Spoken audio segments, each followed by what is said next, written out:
بسم الله الرحمن الرحيم. الحمد لله نحمده ونستعينه ونستغفره ونؤمن به ونتوكل عليه ونعوذ بالله من شرور أنفسنا ومن سيئات أعمالنا. من يهده الله فلا مضل له ومن يضلله فلا هادي له، ونشهد أن لا إله إلا الله وحده لا شريك له، ونشهد أن سيدنا ومولانا محمدا عبده ورسوله. وقال الله تعالى في القرآن المجيد والفرقان الحميد: أعوذ بالله من الشيطان الرجيم. بسم الله الرحمن الرحيم. واعبدوا الله ولا تشركوا به شيئا وبالوالدين إحسانا وبذي القربى واليتامى والمساكين والجار ذي القربى والجار الجنب والصاحب بالجنب وابن السبيل. صدق الله العظيم. وقال النبي صلى الله عليه وسلم: لا يدخل الجنة من لا يأمن جاره بوائقه. صدق الله العظيم. اللهم صل على سيدنا محمد في أول كلامنا، وصل على سيدنا محمد في أوسط كلامنا، وصل على سيدنا محمد في آخر كلامنا، وصل على سيدنا محمد في كل كلامنا يا رب العالمين. محترم و معزز سامعین کرام، اللہ تعالیٰ کا بہت انتہا فضل ہوا، کرم ہوا کہ اللہ تعالیٰ نے ہمیں جمعہ کے دن اس کی خاص اور اہم عبادت یعنی جمعہ کی نماز ادا کرنے کے لیے ہم سب کو یہاں پر جمع فرمایا ہے، اور اس کے ساتھ میں تھوڑی دیر دین اور اسلام کے متعلق کچھ باتیں کہنے اور سننے سنانے کا موقع عنایت کیا ہے۔ اللہ تعالیٰ سے دعا کریں کہ اللہ تعالیٰ کہنے والے کو اور سننے والوں کو بھی سمجھ کر عمل کی توفیق نصیب فرمائے، آمین۔ محترم حضرات، اسلام جس کے اوپر ہم چل رہے ہیں وہ 5 چیزوں کا مجموعہ ہے۔ ان میں سے سب سے پہلی چیز ہے عقائد کا درست ہونا، دوسرے نمبر پر ہے عبادات کا درست ہونا۔ عبادت یعنی ہماری نماز اور ہمارے زکوٰۃ اور جتنے بھی عبادات کے لائن سے ہوتے ہیں، یہ تمام چیزوں کا صحیح ہونا۔ تیسرا ہے معاملات کا صحیح ہونا، کسی سے کوئی ہمارے بزنس کے لائن سے کوئی معاملہ ہو جائے یا قرض کے لائن سے کوئی معاملہ ہو جائے یا اس کے علاوہ کوئی دوستانہ معاملہ ہو جائے، ان تمام چیزوں کا بھی صحیح ہونا ضروری ہے۔ چوتھے نمبر پر ہے معاشرت۔ معاشرت کہتے ہیں زندگی کیسے بسر کرنا ہے اور زندگی کے اندر آدمی کو کس رخ پر کیسا کام کرنا ہے، یہی آج کے ہمارے بیان کا مقصد ہے۔ اور اس کے آخر میں نمبر 5 نمبر ہے اخلاق کا درست ہونا۔ یہ اخلاق اور معاشرت ان دونوں کے جوڑ ہے تو جو چیز بنتی ہے اسی کو کہا جاتا ہے حقوق کو ادا کرنا۔ اللہ تعالیٰ نے دنیا کے اندر انسانوں کے بہت سارے حقوق رکھے ہیں۔ ماں باپ کے حق ہیں، بچوں کے بھی حق ہیں، بیوی کے بھی حقوق ہیں، اور ساس سسرے کے بھی حقوق ہیں۔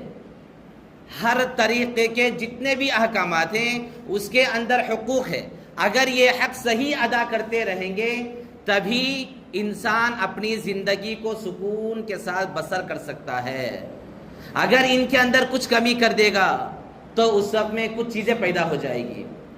ان حقوق میں سے ایک اہم حق ہے جس کے بارے میں آج کل ہمارے سماج کے اندر جو غلطی ہو رہی ہے وہ ہے پڑوسیوں کے حقوق۔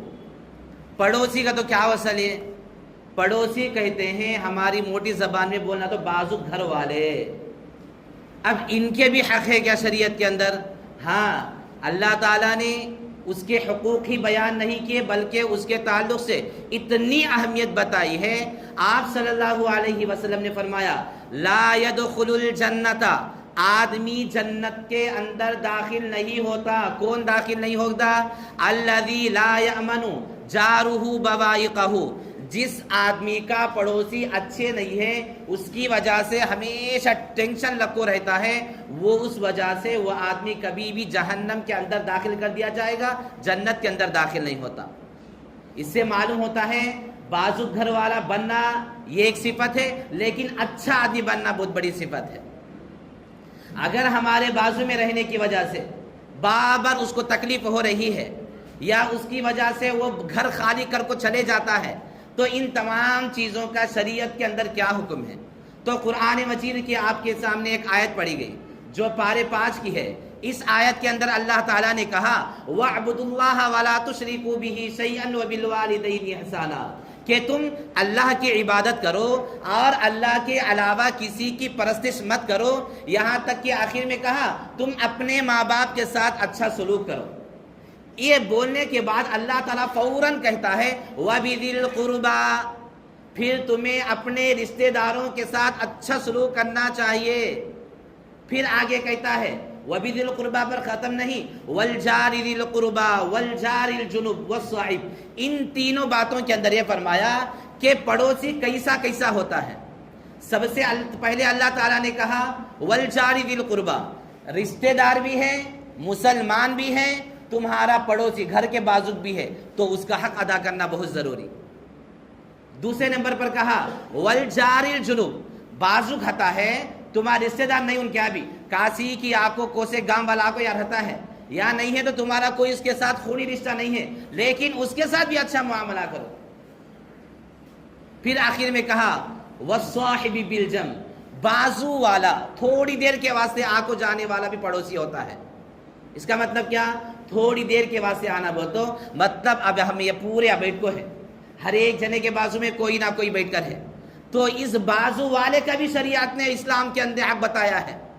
کیسا چاہے ویسا اپنے پیروں کو پھیلا کر مت بیٹھو اور اپنے پیر کو اٹھا کر اس کے بازو والے کے اوپر ڈال کے مت بیٹھو. یہ بھی حق شریعت بتاتی ہے اور کہتی ہے کہیں ایسا نہ ہو کہ اس کی وجہ سے اسے تکلیف ہو جائے. اور تھوڑی دیر کا ساتھی کا مطلب ہے کہ اگر ہمیں ٹرین کے اندر جا رہے ہیں یا سفر کر رہے ہیں، اس وقت میں ٹرین کے اندر جو آدمی آتا ہے اس کے ساتھ میں ہمارا کیا بھی تعلق نہیں رہتا اور ان ہمیشہ ہمارے ساتھ بھی رہنے والا نہیں، خالی تھوڑی دیر کے واسطے آیا. لیکن شریعت کہتی ہے وَالصَّاحِبِ بِالْجَنبِ، یہ تھوڑی دیر کے واسطے جو آیا نا تیرے ساتھ میں، اس کے ساتھ بھی اچھا معاملہ کر. ان کون کے لیے اس سے ہمیں کیا تعلق بول کے جیسا چاہے گانے لگا کو زور زور سے کرنا، یا نہیں جس طریقے سے چاہے ویسا پکار کو باتیں کرتے رہنا، ان سوتے وقت میں بات کرنا، یہ بھی غلطی ہے.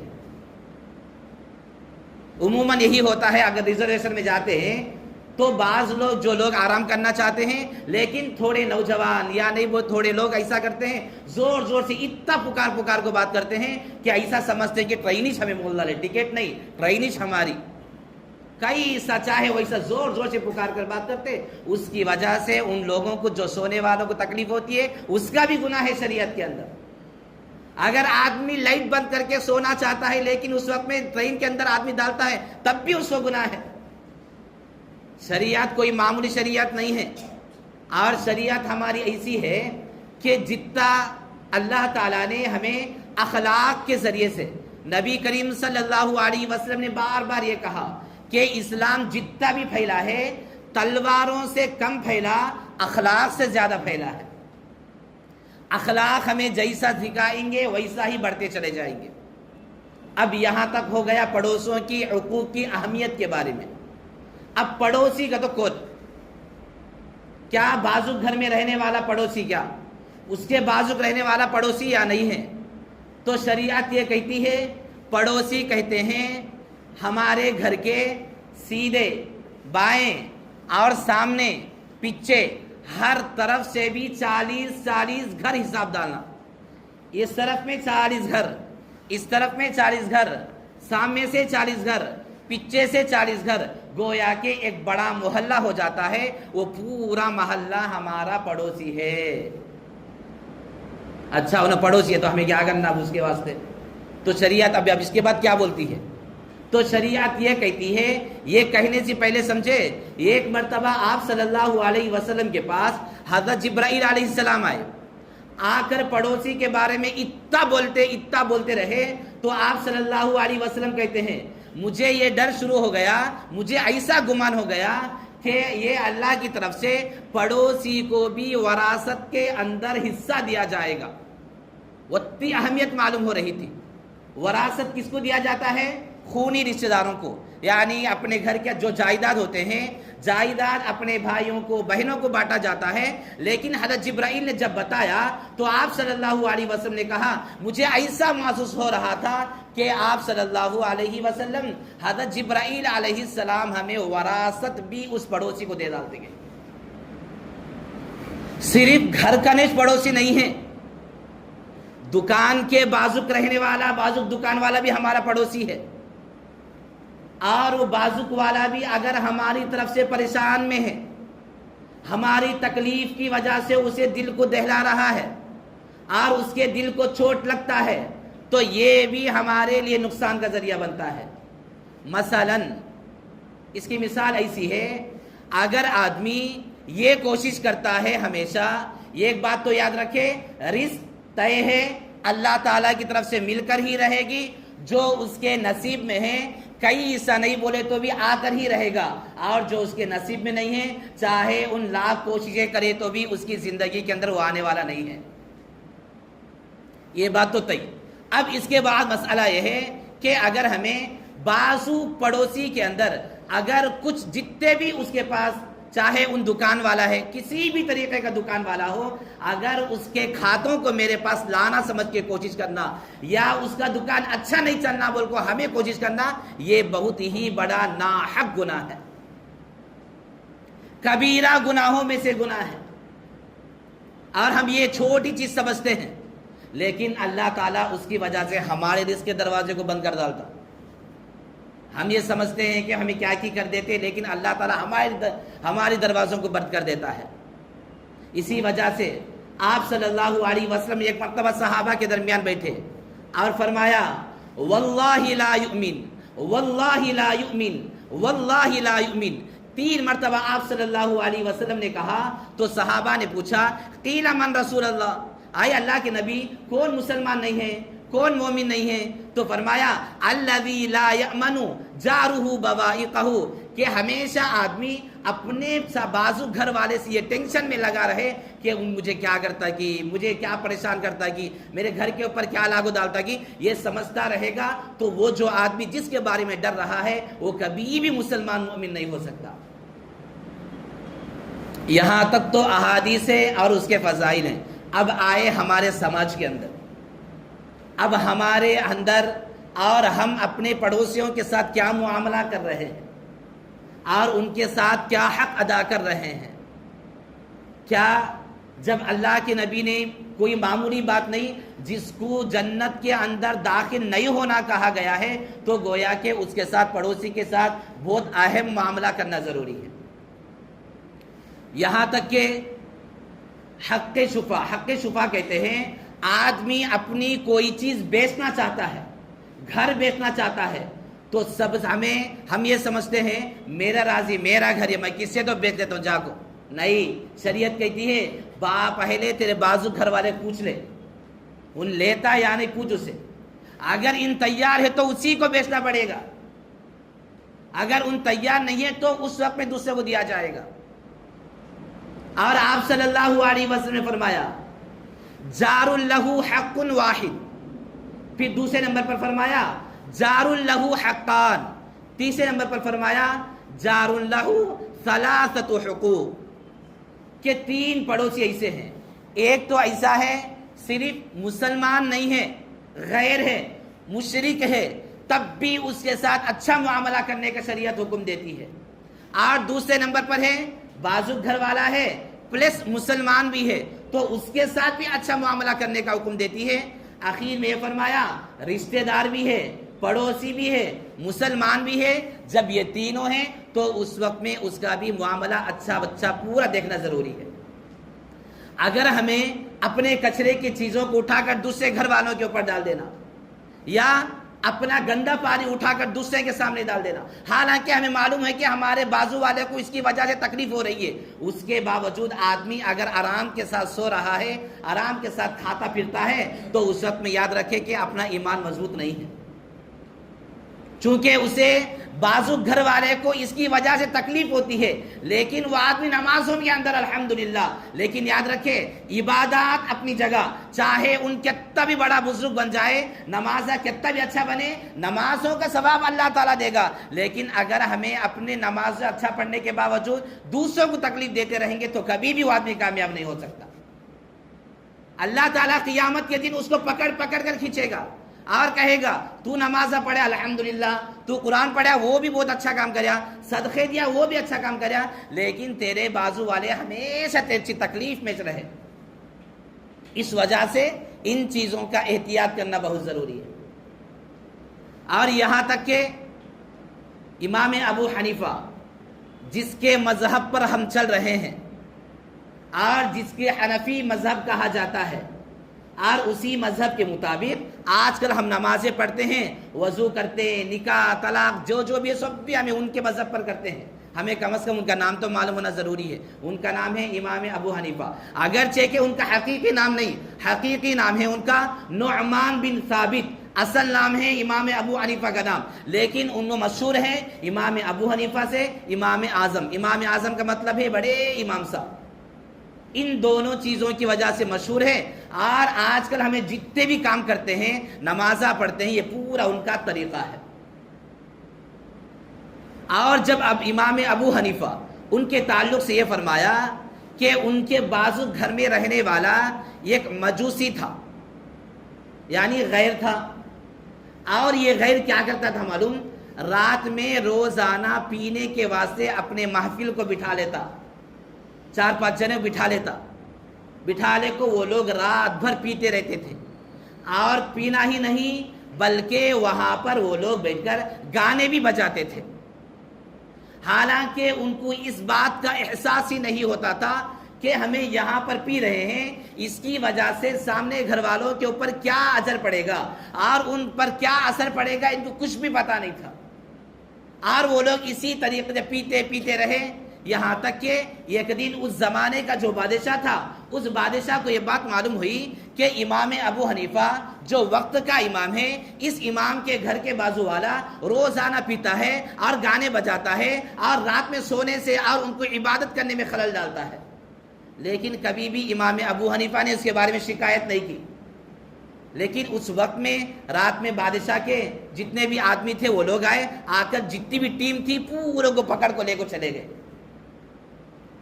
جب فجر کی نماز ہوئی تو امام صاحب کو معلوم ہوا کہ ہمارے گھر کے بازو والے میں رات میں جو ہوتا تھا، اصل میں امام ابو حنیفہ نے خود پوچھا، کئی کو پوچھا، جو رات میں روزانہ گانے کی آواز آتی تھی وہ رات میں کل رات کو آئی تھی نا، خالی 2 بجے 3 بجے تک ٹک گیا، اس کے بعد کیا بھی آنا نہیں نا، تو بتایا کہ رات میں ایسا ہوا، ان لوگوں کو پکڑ کے پولیس لے کر چلے گئی۔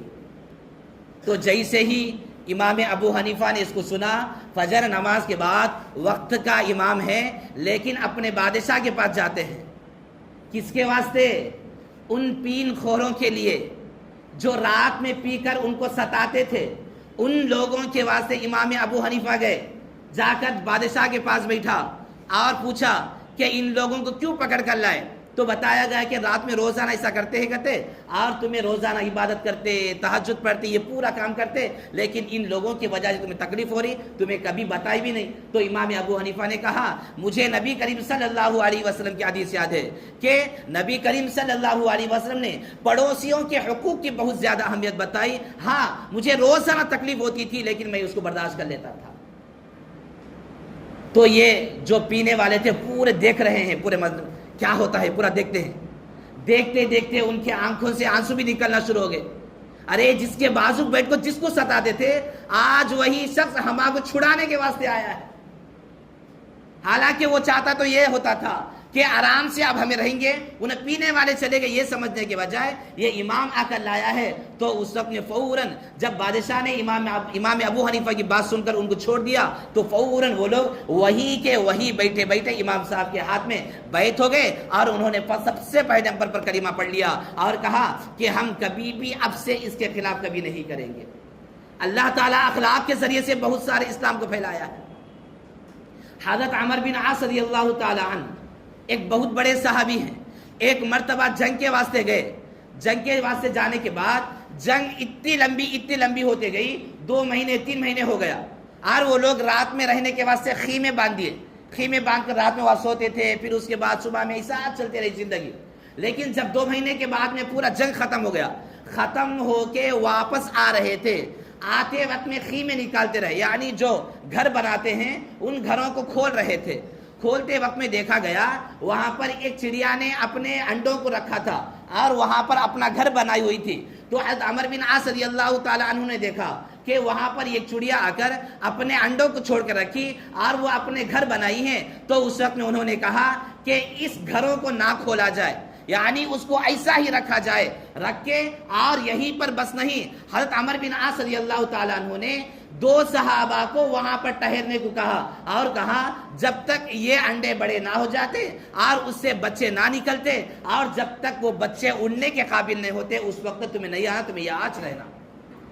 حالانکہ وہ پرندہ ہے، جانور ہے، جانور کے ساتھ بھی صحابہ نے ایسا معاملہ کیا، اور حضرت عمر بن عاص رضی اللہ تعالیٰ عنہ نے کہا میں اس لیے کرتا ہوں کہ یہ لوگ اور یہ پرندہ ہمارا بازو والا پڑوسی بن کو آ گیا ہے، اسی لیے فرمایا کہ کبھی بھی ان کے ساتھ میں ایسا معاملہ نہیں کرنا چاہیے جو اس کو تکلیف ہو۔ آخر میں یہ سمجھے اب اس کے حق کیا ہے، پڑوسی سب بھی بول کو ہو گیا، بس اس کے حق کیا کرنا، ہمیں کیا معاملہ کرنا، تو سب سے پہلے نمبر پر اس کا معاملہ اور اس کا حق یہ ہے بازو گھر والوں کے ساتھ میں ہم یہ معاملہ کریں کہ کبھی بھی ہماری طرف سے اسے تکلیف نہیں ہونا، چھوٹی چھوٹی باتوں کے اوپر لڑائیاں نہ ہونا، ہماری گندی چیزوں کو اس کے اوپر اٹھا کر نہیں ڈالنا۔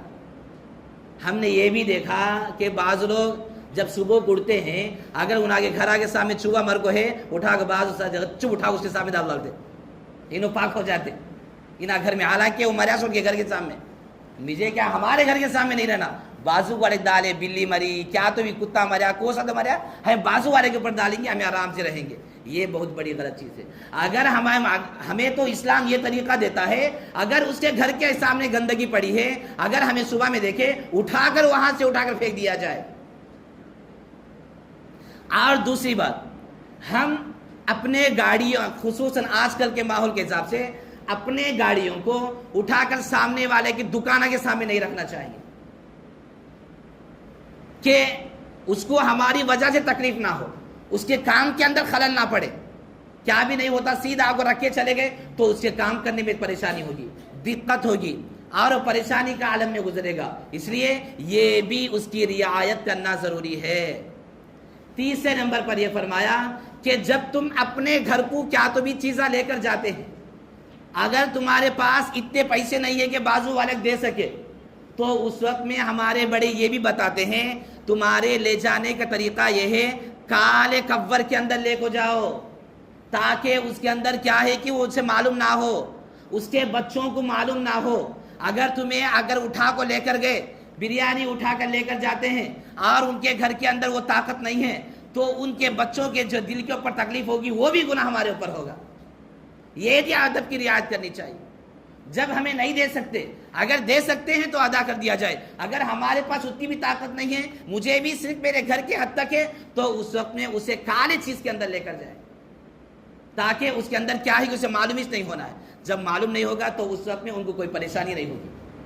تیسرے نمبر پر یہ فرمایا جس طریقے سے ہم اپنے گھر کے بیکوں کی عورتوں کی عزت کرتے ہیں ویسا ہی اس کے گھر والوں کے ساتھ بھی عزت کرنا چاہیے، چونکہ اگر گھر کے اندر رہ کر اگر آدمی اپنے بازو گھر والے کے عورت کے ساتھ غلط تعلق کر لیا، اس کا گناہ کتنا ہے معلوم؟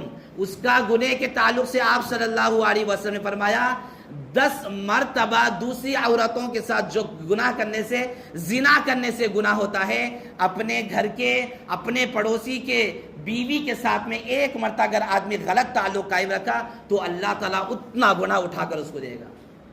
کہیں کو وہ تیرے اوپر یہ بھروسہ کر کے آیا ہے کہ ان جو ہے میرا اچھا پڑوسی ہے، اگر اس کی بیوی کے اوپر یہ نگاہ ڈالا تو بہت بڑا نقصان ہے.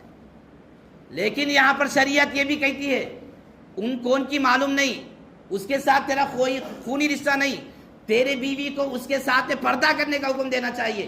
ان کون کی گھر بازو والا ہے تو اٹھا کر سیدھا پردے کے بغیر آنا، یہ بھی غلط ہے. ہمارا کام ہمیں بھی اس کی حفاظت کرنا ہے اور ان لوگوں کو بھی حکم دیا گیا ہے. شریعت دونوں طرف سے حکم دیتی ہے. عبداللہ بن مبارک رحمۃ اللہ علیہ ایک بہت بڑے بزرگ ہیں. جب یہ بزرگ جس وقت میں ان کے گھر کے بازو میں ایک غیر تھا، مسلمان نہیں تھا، یہ غیر اپنا گھر کو بیچ رہا تھا. بیچتے وقت میں اس نے اپنا قیمت لگایا 20 لاکھ روپے، یعنی اس زمانے کے لحاظ سے دینار درہم ہوتے ہیں، لیکن اس نے کہا یہ گھر کی قیمت ہے 20 لاکھ.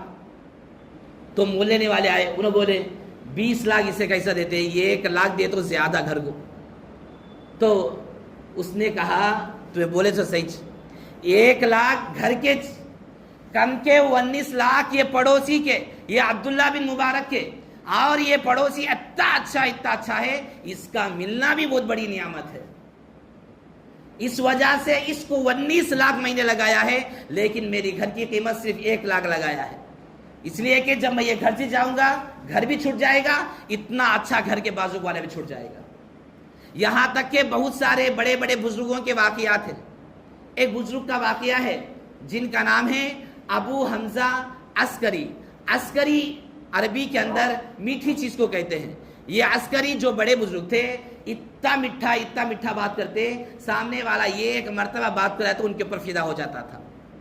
جب ان پر ایک مرتبہ ایسے حالات آئے کہ ان کو گھر بیچنا پڑ رہا تھا، تو اس وقت میں جب گھر بچنے کے بعد سے انہوں نے کوشش کر رہے تھے تو آزو بازو رہنے والے ان کے پاس آئے اور کہنے لگے کہیں کو بیچنا چاہتے ہیں. انہوں نے کہا میرے گھر کے اوپر ایسی حالت ہے، میں یہ برداشت نہیں کر سکتا، گھر کو بیچ کر میں خرچ کو لوٹانا ہے. تو اس وقت میں وہ تمام گھرا کے بازو والے اس کی یہ کوشش کیے، ان کی طرف سے جتنا پیسہ ہوتا اتنا جمع کر کو اس کو نکالے اور کہا تمہیں مانے ایسی جان رکھو، اس لیے کہ تمہارے اخلاق اتنے اچھے ہیں اور تمہیں جانے کے بعد میں کون آئے گا معلوم نہیں. لہذا ہمارا بھی یہی کام ہونا چاہیے کہ ہمارے بازو والے ہماری وجہ سے سکون میں رہنا چاہیے، ہماری وجہ سے پریشان نہیں ہونا چاہیے. ہم یہ نہیں سمجھنا ہے ان یہاں سے کب جاتا گرے بابا، یہ نہیں سمجھنا ہے انہوں نہیں جانا بول کے وہ لوگ ہمارے واسطے دعا کرنا ہے. ویسا کرنا ہے تو اس وقت میں زندگی صحیح گزرے گی. جب زندگی صحیح گزرے گی تو اس وقت میں آخرت میں بھی اللہ تعالی ہمیں حساب میں آسان کرے گا.